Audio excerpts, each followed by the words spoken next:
They got disobedient yesterday. You had to correct them yesterday. What you going to do? Continue on that line? Or are you going to forgive them? Forget it and move on. If you're going to do that, I'll tell you right now, the only thing you can be to them is a discouragement. And you don't think they can go further down than they are right now? Oh, honey. Yes, they can. They can go way further down than they are right now. You better stop the train of condemnation. You better stop the train of punishment. Listen, punishment is intended to happen and finished and be done. That's over. That's over. Same thing. This is just like a criminal that gets convicted of a crime. There comes a day that says, he served his time, we turn him loose. Well, nothing. He served his time. We turn him loose. Now, it's our job when that Christian has went to God, got forgiven of God, and God turned him loose. And God set him free. It is not our job to help keep him reminded of how bad he failed in the past. It's not our job. Our job is a job of reconciliation. Did he make a mistake? Yeah. You got to bring it up again, though. Well, you got to keep him reminded of it. No, you don't. No, you don't. He's got a Holy Spirit living in him.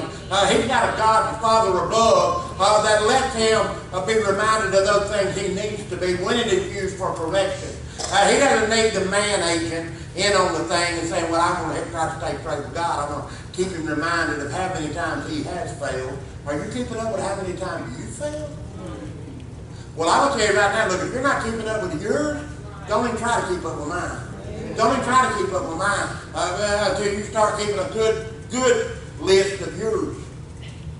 Because there's failing, every one of us. But there is a day of renewal. There is a day of saying, Brother Jimmy, could I today?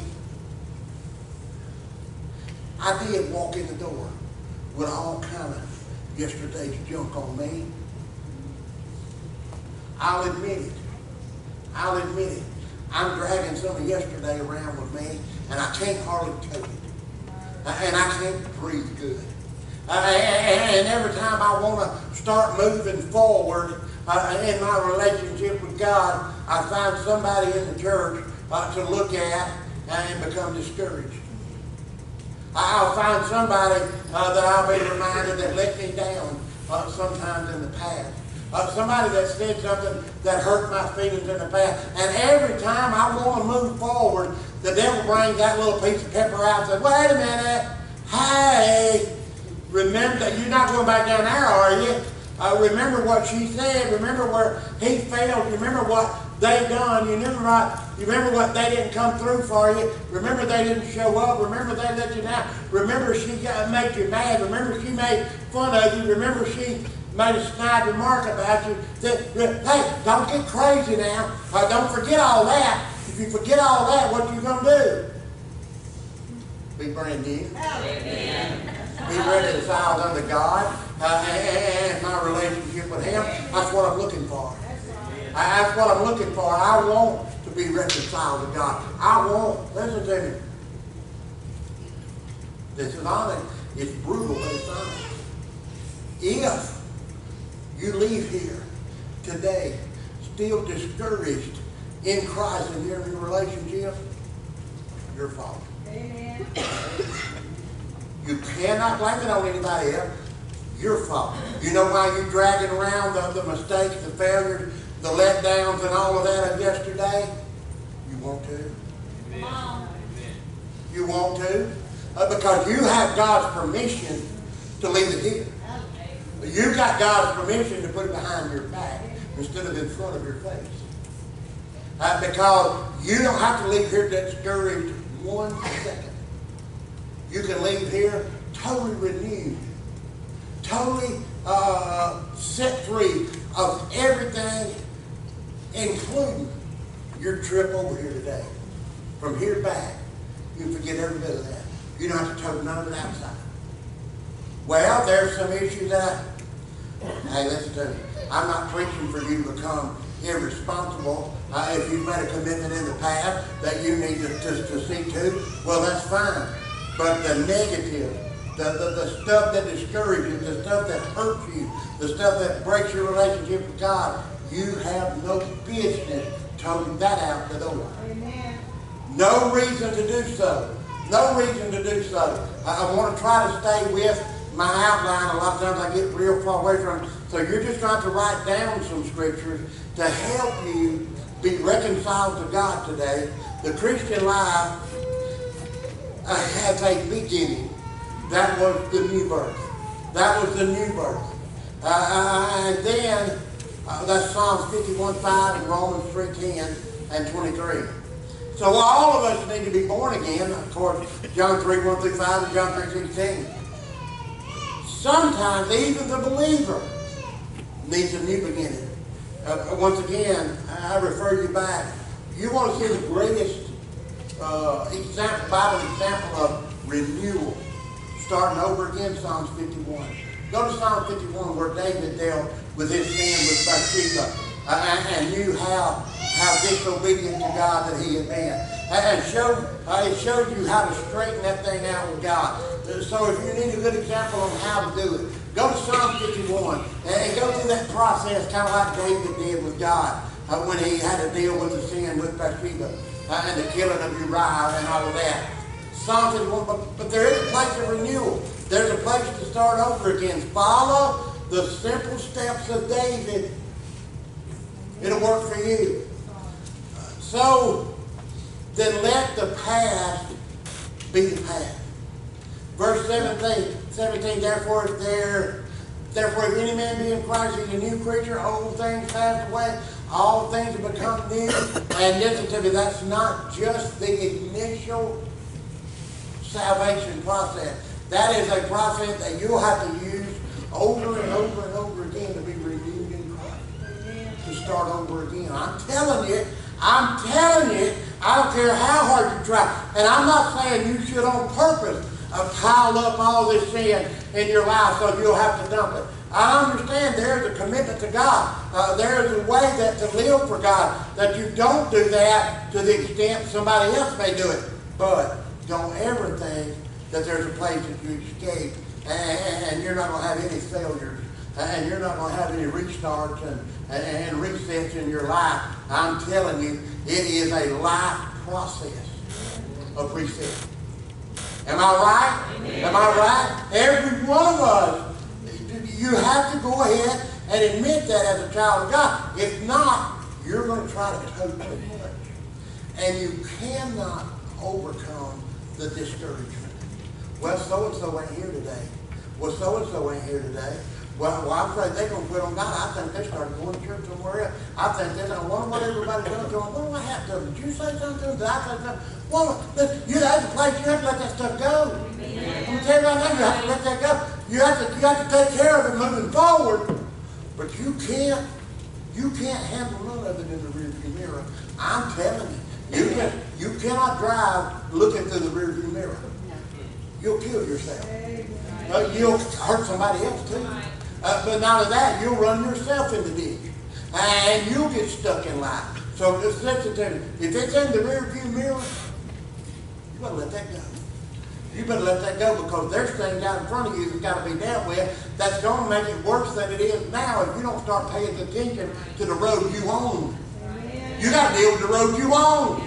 You can't deal on the road you was on. You got to deal with the road you are on. Amen? Amen. That's a fact. So you have to put the past in the past. Old things passed away. So this lets the believer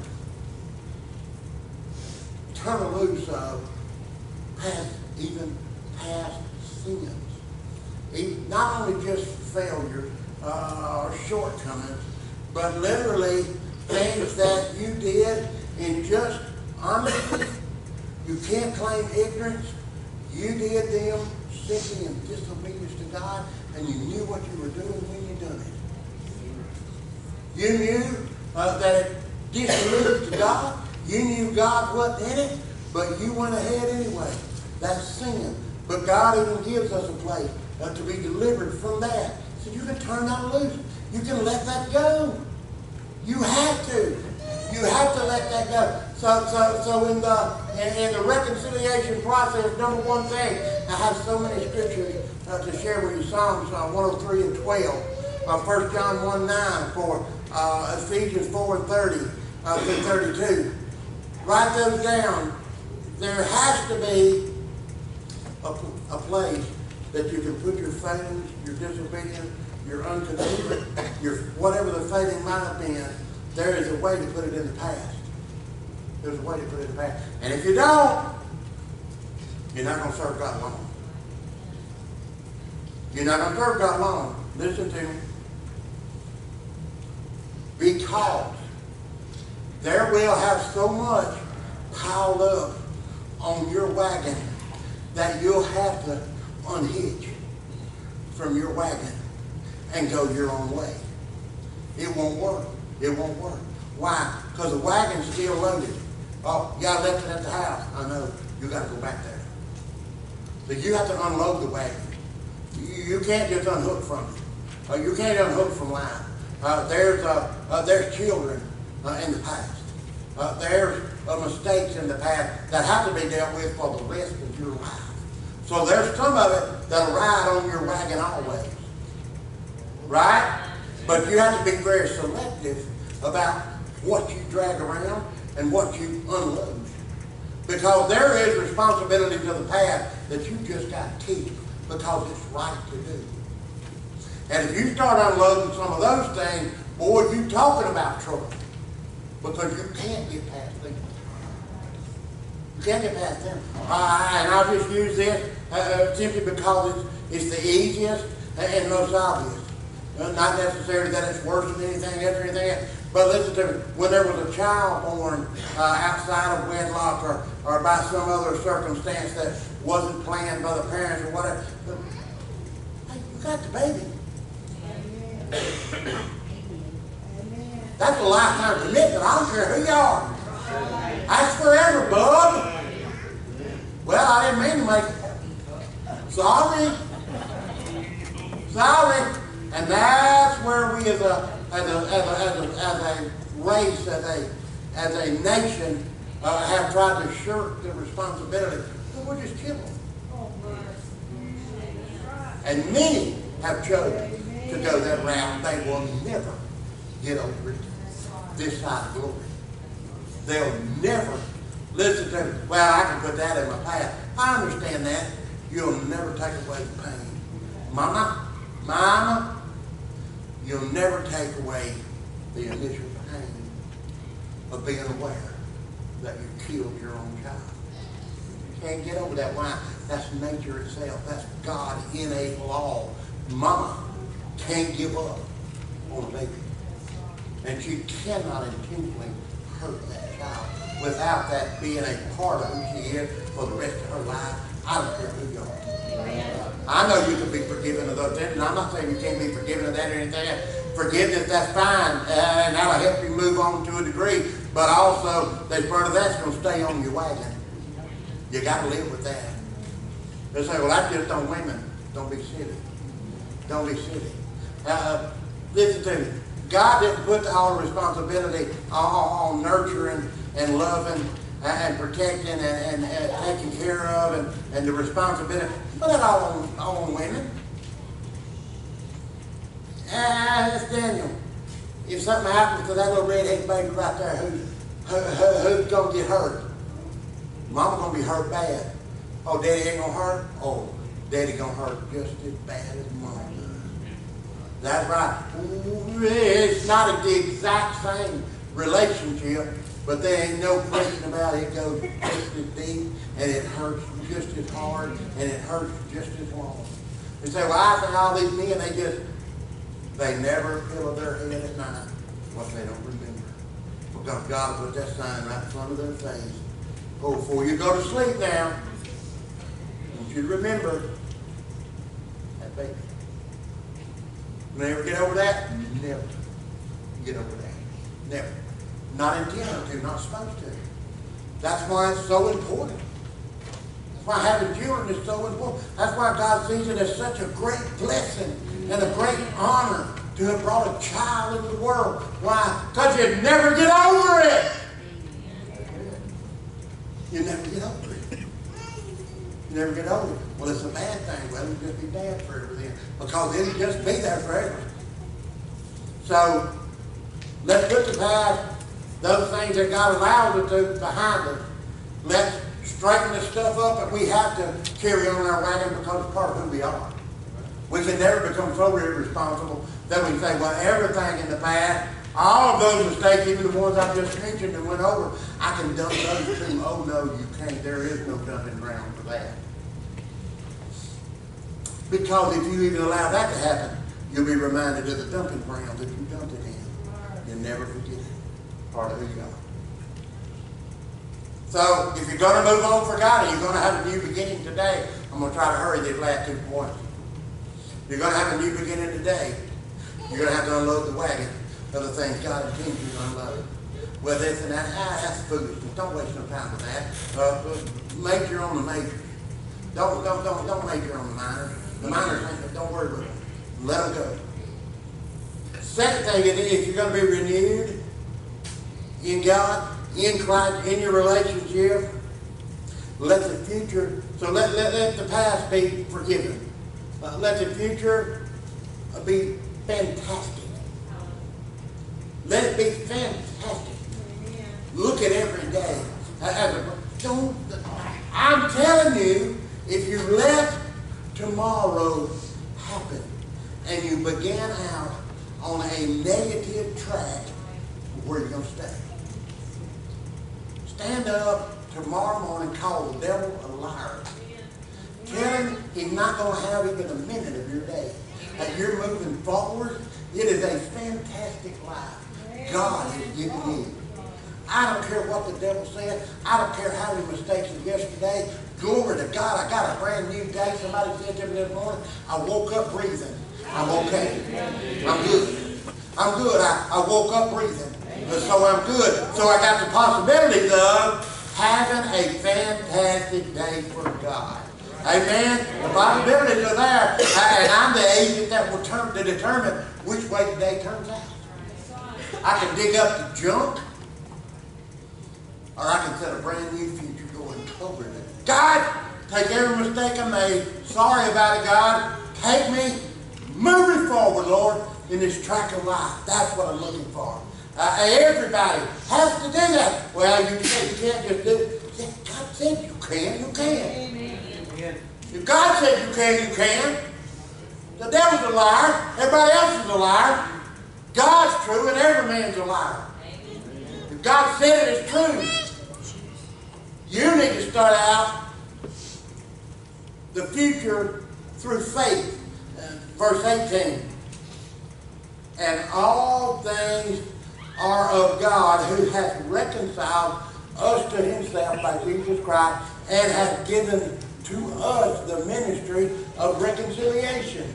He not only reconciled you, he put it in you to help somebody else find their way out of the dark. And he did that to you, and you do it by example. He said, how you get out of the dark? Oh, follow me, I know. I'll show you how I got out of the dark. I want to tell you, I want to show you. Follow me. I'll show you how to get out of the dark. But just keep walking. It ain't dark this way. Go this way. Go this way, and you'll be in the light before you know it. So just go this way. But you have been given the ministry of reconciliation.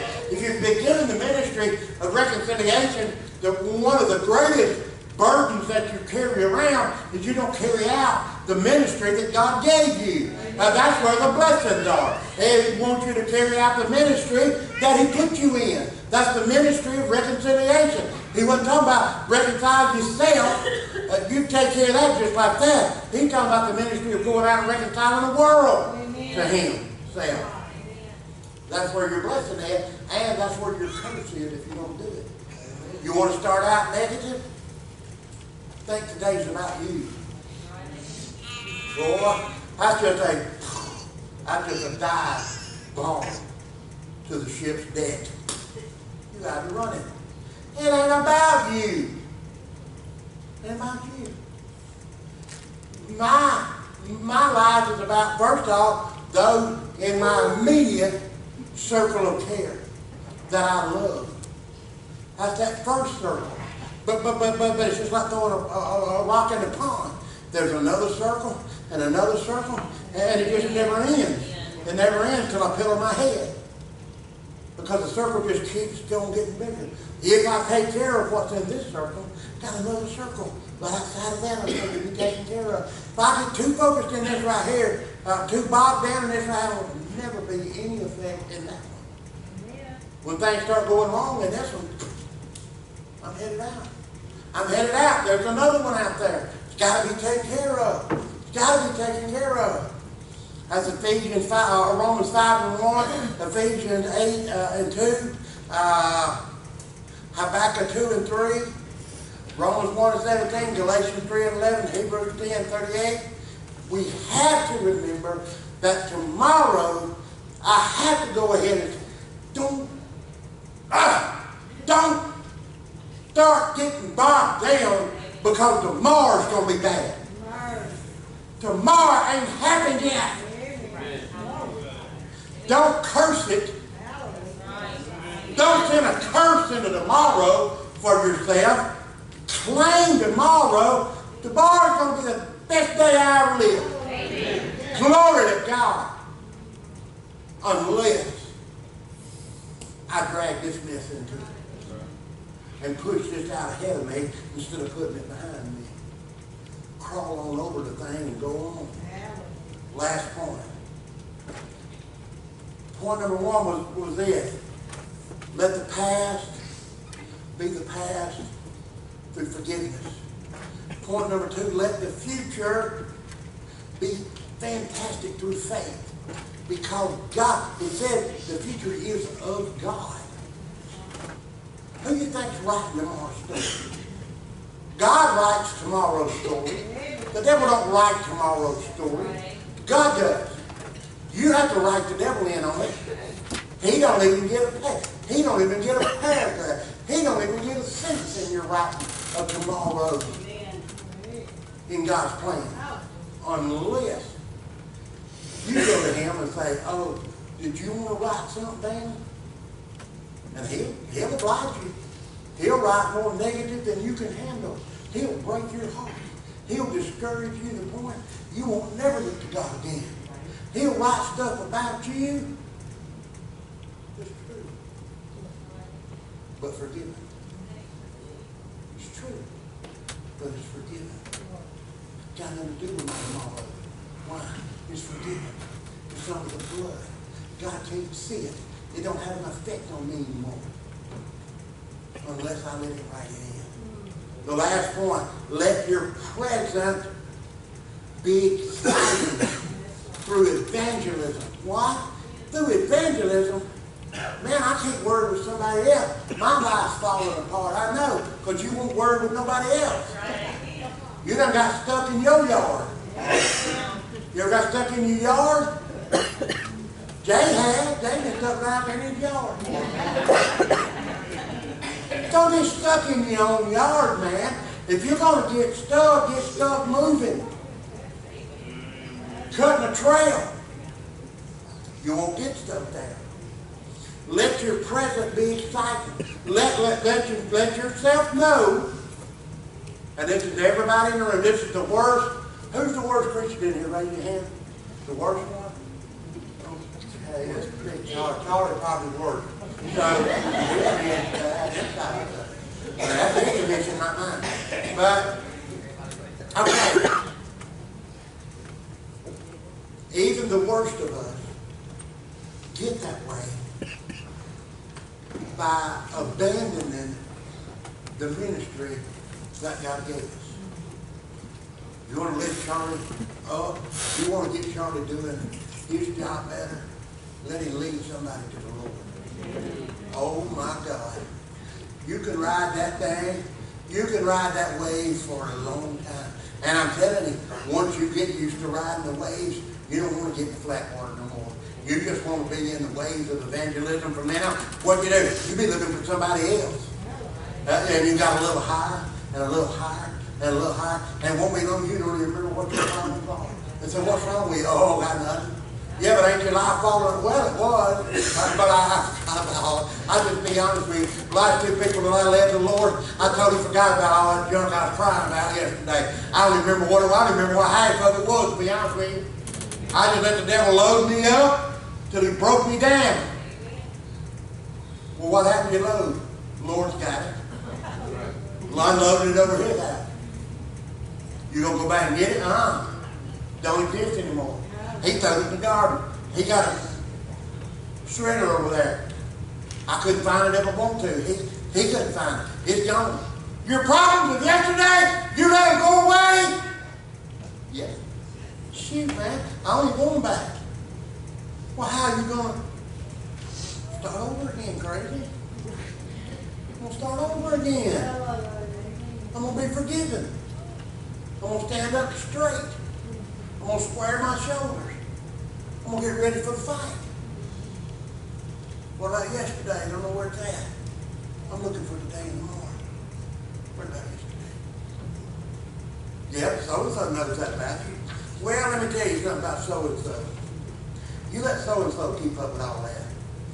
Well, he's going to get popped down there. And he won't be doing nothing for God either. That'd be you and him not doing nothing for God. They no need no more. And I will tell you this, I've determined this. If my haters are going to keep up with my failings, they don't need me doing it. Yeah, man, let them keep the list. Let my haters keep up with that list. Right? I don't have to waste no time on it. Why ain't you got a list of what? I got a list of haters that probably got it all up there somewhere. You can go get it from them if you want to. Amen. I give you a list of their names. I don't get into the list. I know who's on it. But I don't keep up with it. But I got a bunch of haters that's got, shells in their house. Stacked all on. I've got my name on all of them. Where I failed or done something stupid or made a mistake, they wrote it all down. They keep up with it better than you can imagine. And every time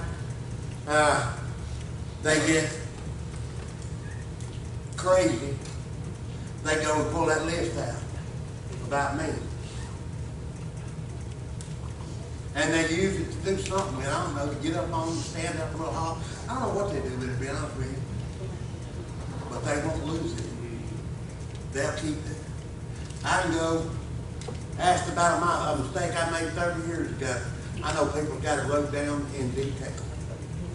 They keep up with what he said about he said, that she said, he said, that you said, that they said that they thought you meant that when they said it. I'm going, what?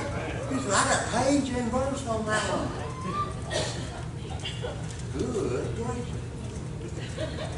Leave here today, brand new. New beginning.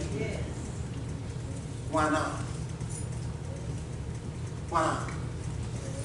Well, if I leave everything here, what am I going to whine and squall about tomorrow? I don't know, you have to make something up. Because you left all that here. Doggone it. I should have kept at least a little bag of it so I could. Well, I don't know how to start out in the morning without squalling and whining. That's my whole character. That's who I am. Start brand new tomorrow. Start out there, boy. Start out praising. Glory to God, I'm here. I'm awake. I'm getting there. It's going to be a good day. It's going to be a good day. I'm getting there today. And I'm thanking God for every prayer. Amen. Father, as we close, God, let us leave here today lifted up and encouraged in Christ. Lord, let us know there is reconciliation. You are a God of reconciliation that reconciles us unto yourself. God, and you remind us, Father, that you have the right and the authority to unload our wagon, to forgive us of all the failings of our life, and throw them into the sea of forgetfulness, and we can leave here a brand new creature, turned loose, set free from our yesterdays. God, I ask you to do that for these in this room today. God, and those that here that's never come to you, never went to Jesus, never asked Jesus to deal with the sin of unbelief. God, they're lost and dying to go to hell in that condition. God, help them be delivered today. Let them come to Christ in Jesus' name. Amen. Amen.